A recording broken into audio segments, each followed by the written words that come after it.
Welcome to Travelogue. I'm Yanling. How have you been? Have you been busy to play too many hats? Or the opposite, too free that you feel like climbing the wall? Either way, it's a time for you to take a hike from the city and the China's biggest natural forest park, Zhangjiajie. That sounds like a good idea, don't you think so? Millions of Chinese tourists dream to come here and posing for pictures against a natural backdrop like this. Understandable, right?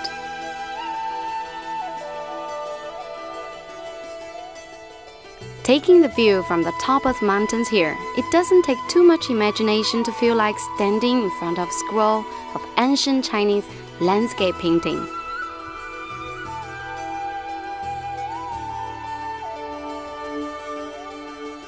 In Chinese, nature literally means balanced composition of mountain and water, 山水.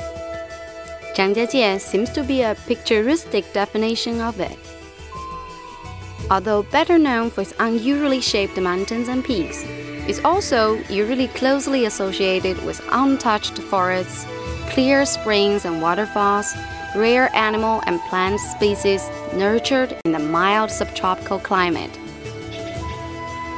In early 80s, a group of intrepid photographers discovered this place in their trip searching for a new natural wonder. But not until early 90s, when China's famous painter Wu Guanzhong published a poem, Marveled Zhangjiajie, that let the secret out. China's indigenous fairy tale of Shangri-La, called Tale of Euphoria, is said to describe the lifestyle in this area. The majority of Zhangjiajie people belong to Tujia ethnic group that have been living in western Hunan province more than 1,000 years. Their long tradition and exotic custom adds more color and mysterious appeal to Zhangjiajie.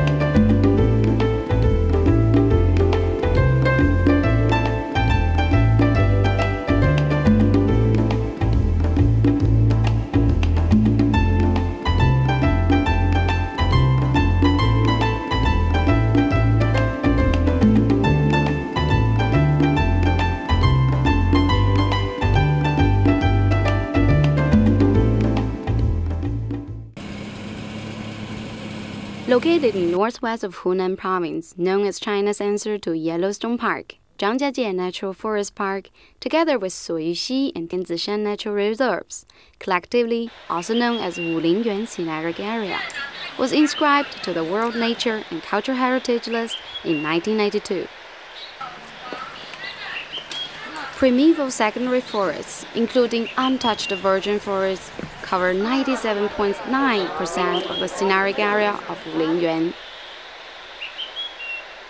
Walking under the thick unbroken shade, you understand why our ancestors sense the presence of deity in a forest. More come here for more practical terms. Ecologists marvel at the dynamic mix of species. Adventurer travelers are intrigued by the unexploited wildness. Artists and artists-to-be are looking for inspirations in a serene setting.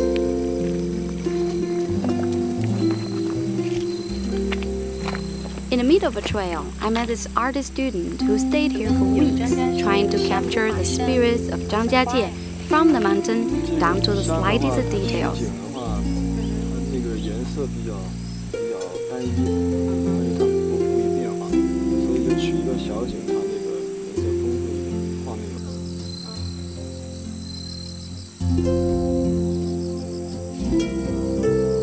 To give you a better picture of its biological diversity, Zhangjiajie's plant species amount twice as many as that in the whole Europe. 经常来吗？不是，我们学校组织的。所以山上还有好多人。山上有。 Rare plants elsewhere like ginkgo, lobster flowers, and dove trees can be easily spotted on the road. Zhangjiajie is also home to many animals such as pheasants, pangolins, monkey-faced eagles, macacas. They are all hard to find elsewhere.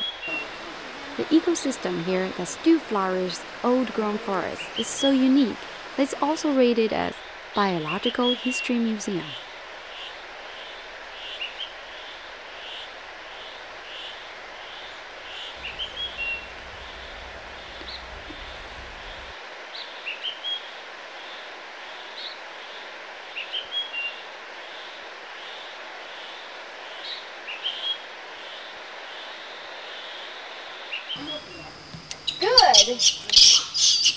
Good. You can tell they're so related to human being. Very smart, very skillful, and very greedy. One more. Good.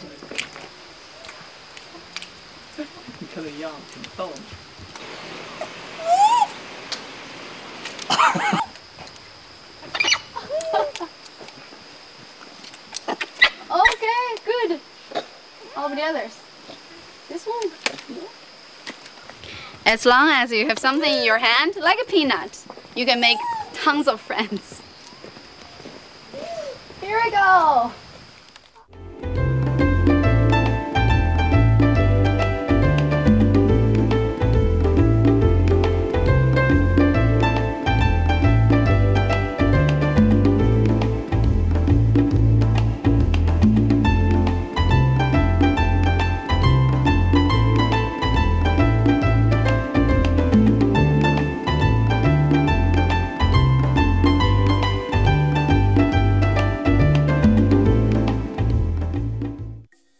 There are frequent and direct flights available from Beijing, Shanghai, and other major cities to Zhangjiajie Airport, which is located 15-minute car ride away from the city center.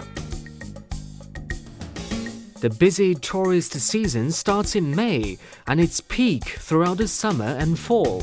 The locals and hardcore travelers better appreciate the snowy mountain scenery in winter and early spring.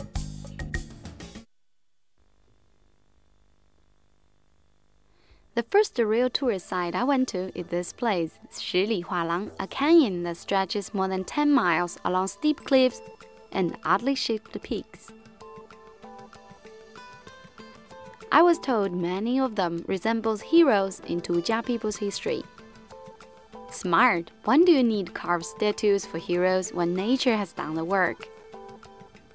For more ambitious hikers, it can be pleasant to walk along the valley, but be prepared to give yourself a few hours and bottles of water.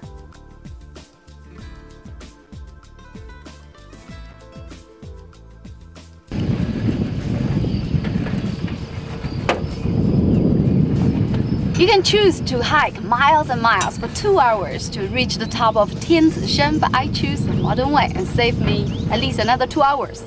It will take just about 5 minutes, and take your time and enjoy the view. Like most public transportation, the cable can involve long wait, crowds, especially when the tourist season is at its peak. But comparing to hours-long hike that takes to get to the top, I prefer the cable ride, at least for now, to enjoy the scenery and ease.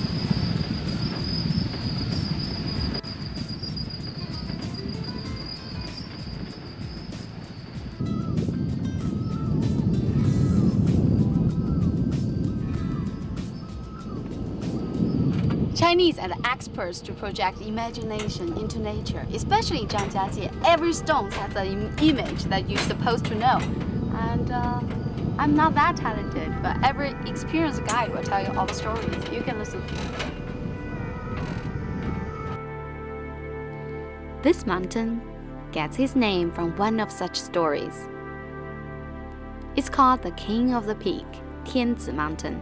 Local legend said that an ancient Tujia chieftain who aspired to become Tianzi, the son of heaven, gathered his people and launched an uprising on this peak. Ever since then, it became a holy mountain for Tujia people.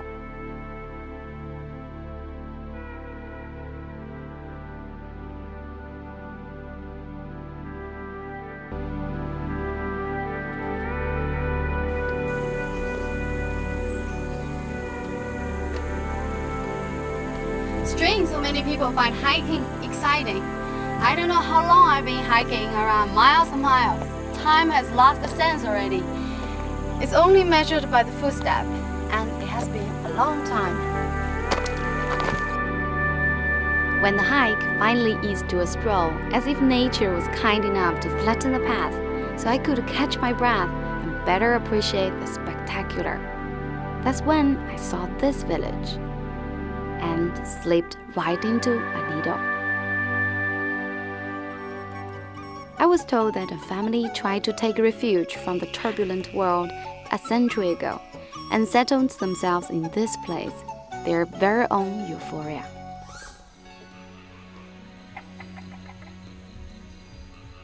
It's such an off-road place that it's still disconnected from motorways. To go there, you have to go there. I mean, by feet.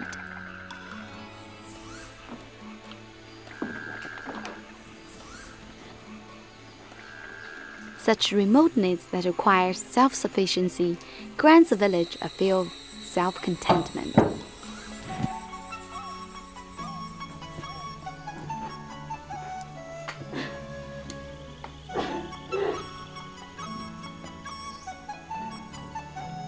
People have been living in this small village generation by generation for over 100 years.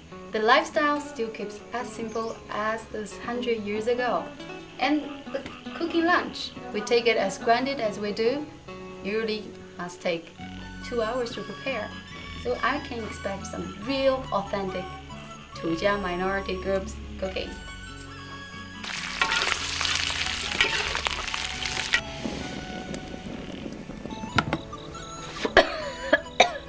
It works. My dinner all depends on this. See how hard I can blow. I'm getting hungry though. The time I spent there made me start wondering if the tale of euphoria, 桃花源记, was talking about this place.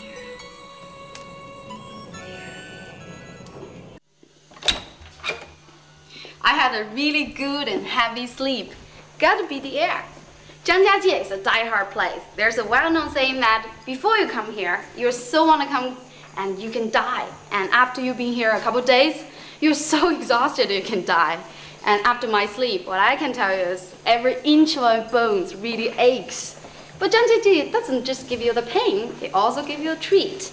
And that's why I stayed in this hotel.